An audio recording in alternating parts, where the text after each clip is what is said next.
I love you, Shauna. Love you, Shauna. I love you, Shauna. Love you, Shauna. Along with balloons, people wore all things tie-dye for Shauna Cameron. You're not supposed to bury your babies. You're not supposed to do that. It's a mother's worst nightmare is to lose their child. Police said the shooter fired 2 bullets into Shauna's car last weekend. This is senseless and it's unfair. Thursday evening, people here shared stories, showed pictures, and comforted Shauna's mom.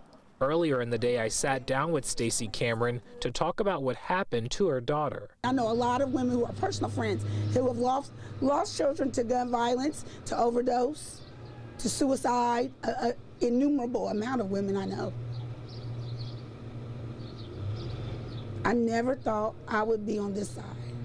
Stacey said her daughter was her best friend and someone who lit up a room.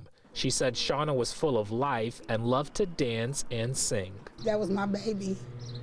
I hope that my fruit shows that I tried my best to raise a child as a single mom. Stacey plans to do some sort of outreach to try to build bridges in the community in the hope other mothers do not have to face what she's going through.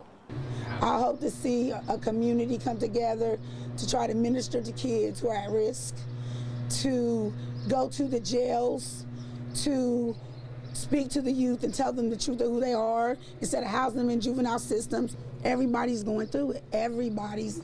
We all in this together and all.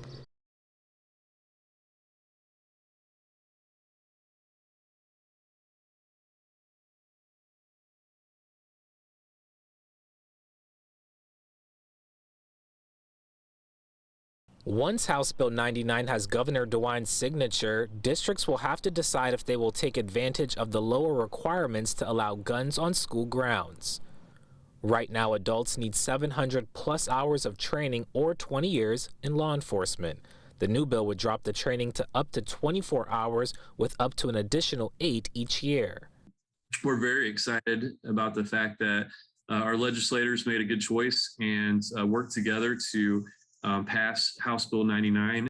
My stance as a superintendent is that I would not like to see it implemented in my district. Instead, Trotwood Superintendent Reva Cosby said her district ordered clear backpacks for students in grades K through 5 and is looking at the evolved safety system and monitoring software for the upcoming school year, something the board discussed Thursday. They have a software system that monitors what happens when people walk through the system.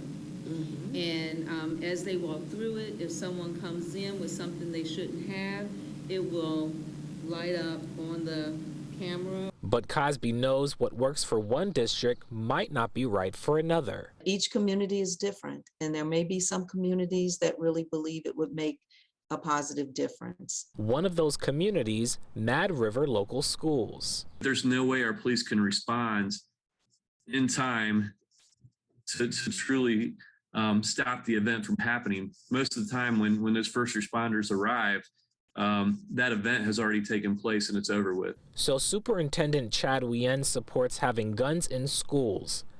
In fact, in 2016, his school board passed a policy to allow trained staff to have access to guns as part of a district response team. But the district had to stop in 2021 due to a decision from the Ohio Supreme Court. Now he's looking forward to re-implementing the team. By having access in the building and having multiple responders in each building, our goal is to either reduce or eliminate any type of opportunity for casualties in our school and eliminate the threat within our building. And while Wien and Cosby agree the goal is to make school buildings safer for teachers and staff, they disagree on House Bill 99. I think that everybody knows their community. I think when I think about the Trotwood community, I don't think that we would feel it makes us safer. For us in particular, it's just an added layer of safety, and that added layer of safety is critical.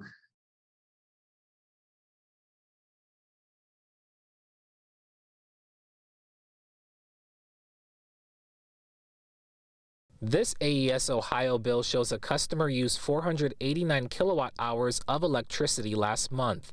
At the going rate of 4.8 cents per kilowatt hours, that comes out to a $23 supply charge.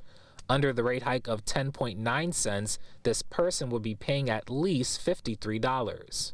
Tom Engel is the Vice President of Commercial Sales of Gold Star Energy in Beaver Creek. He says what AES customers should do is look at the second page of their electric bill and see who the supplier is.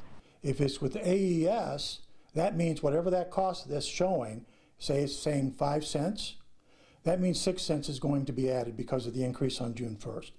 Engel says if AES Ohio is listed as the supplier, you should try to find a new supplier. You can do so by checking out energychoice.ohio.gov. There you can compare the rate per kilowatt hours among different suppliers, whether the rate is fixed or variable, and contract terms. He recommends finding a supplier that offers a competitive price at a fixed rate of 12 months. Since it's fixed, it won't change for a year. I know for a fact, I just looked today, there's pricing high 7s, low 8s. If you see a company other than AES listed as the supplier, call that company and ask if your rate is fixed. If it is, he recommends fulfilling the rest of your term, especially if your rate is cheaper than AES's rate hike. You want to stay there depending on how much more time's left, because more than likely that price is better. So you could be hurting yourself if you're in a fixed contract already that's lower than what AES would be plus the 6%. Now, if you're not in a fixed contract, he says time to shop around. If your rate isn't fixed, it could fluctuate, and that could have an impact on what you see on your bill. He tells me once you find a rate that works for you, the Energy Choice website will walk you through how to sign up with a new supplier.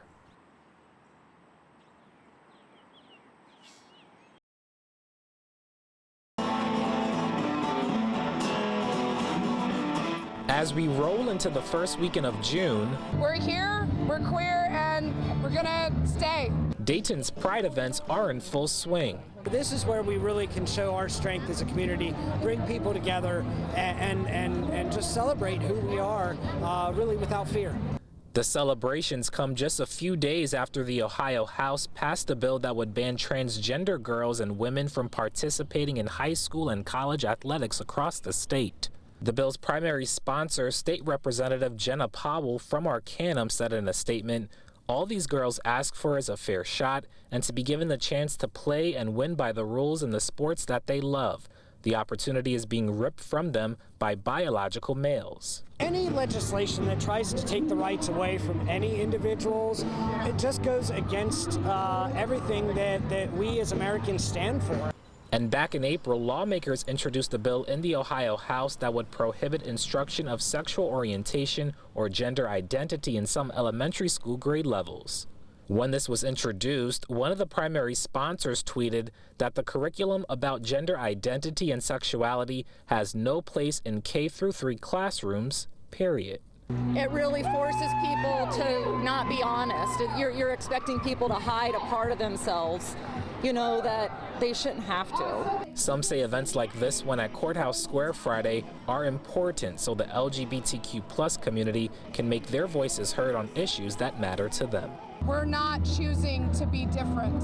We just want to be able to exist. Gay rights and trans rights are human rights.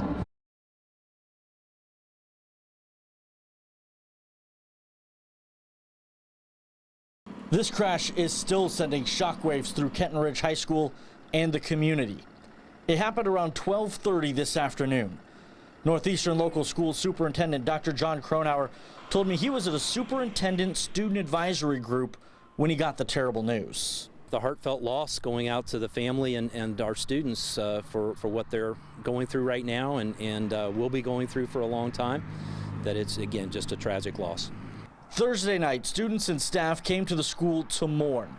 The district offered counselors, and they'll be back tomorrow and available to any staff or students that want to talk during this difficult time. Obviously, we never want to see our students hurting, and grief is very difficult to deal with, and kids deal with it in many different ways. A couple of events have already been postponed to allow students time to grieve.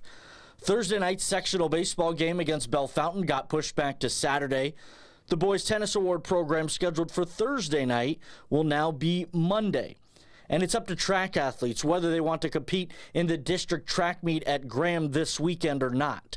Such a heavy emotional toll less than a week before Kenton Ridge's graduation. It just puts a damper, obviously, on that festive ceremony because of the loss of a student. And, again, it's never easy and never something you want to deal with. Cronauer said out of respect for the families, he didn't want to talk about the students just yet because it was so soon after the tragedy.